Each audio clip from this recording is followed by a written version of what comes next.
Hello everyone! Welcome back to my channel. Today gawa lang ako ng quick video update. Well, actually hindi lang to video update. More on, I would also like to share some information on how us cancer patients go through our medical treatment or protocol. So today ay January 28. I just came from Marikina Medical Doctors kasi ako po ay nagpa-2DECO. Supposedly, dapat ngayon ang aking treatment. Nung Monday, kagagaling ko lang sa aking routine check-up and nakausap ko ang aking oncologist. Usually kasi, ang routine ay Monday ay check-up, tapos Wednesday ang treatment. So, pag check-up, titingnan yung mga laboratory results mo na ginawa Friday prior to that week. And tinanong ako ng doctor ko kasi 'di ba, kung matatandaan nyo dun sa previous video ko, nagbago ang aking treatment. Hindi na ako umiinom ng anastrozole as my chemo drug. Pinalitan yon ng capecitabine. And ininom ko yon from January 7 to January 20 as prescribed by my oncologist. Tatlo sa umaga, tas tatlo sa gabi. Now, nung nakausap ko yung oncologist ko nung Monday, tinanong niya ako if there was anything na kakaiba ba sa nararamdaman ko or kamusta na ba ako. Nabanggit ko sa kanya na medyo nagkaroon ako ng chest pains recently.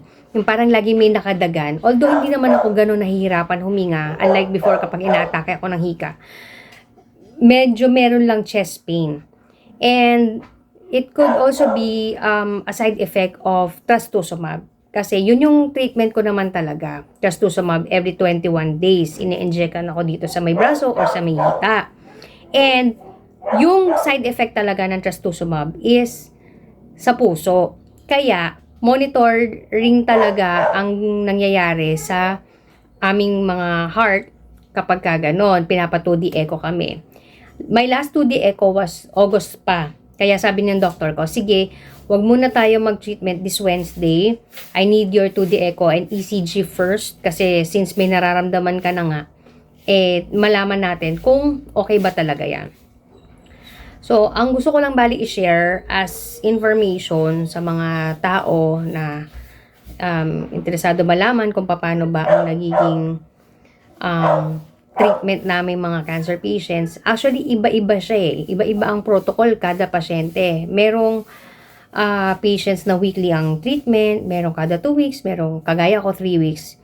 And I chose that 3-week interval para naman makapagpahinga ang katawan and at the same time, makapagtrabaho pa rin. Kasi I cannot imagine kung paano gagawin kong trabaho kung every week.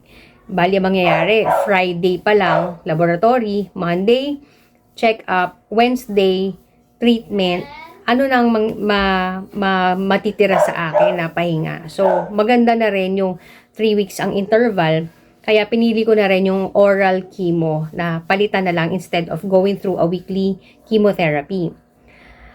When it comes to treatment sa mga cancer patients, like I said, iba-iba yan.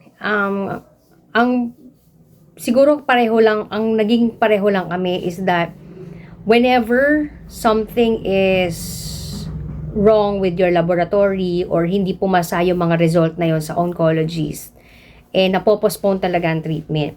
And I think okay lang naman yon kasi oncologist lang naman na mismo nagsabi na stop na muna ang treatment.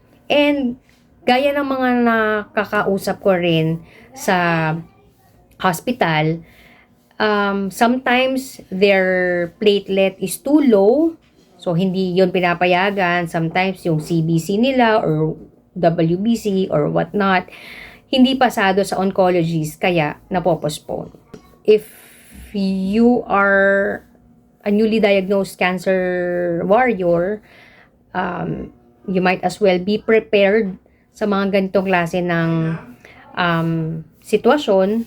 If there's a need to pause for your treatment, you may need to do so and unahin na muna yung observation and laboratory test na kailangan doon sa mga affected na ibang bahagi ng katawan. Kasi ayaw naman natin nga no na gumaling nga tayo sa cancer pero ibang parte naman ng katawan natin ang nahirapan or nagsuffer.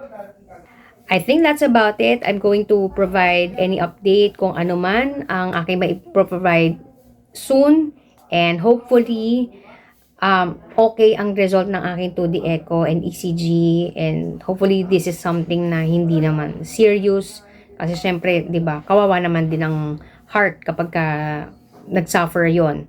So I am still asking and thanking everyone for your support and prayers. Thank you so much for watching. Kung nagustuhan mo ang video na to, please hit the like button. Kung hindi ka pa subscriber ng channel to, please subscribe now and hit that notification bell para manonotify ka whenever I upload new video. And until my next one. Bye!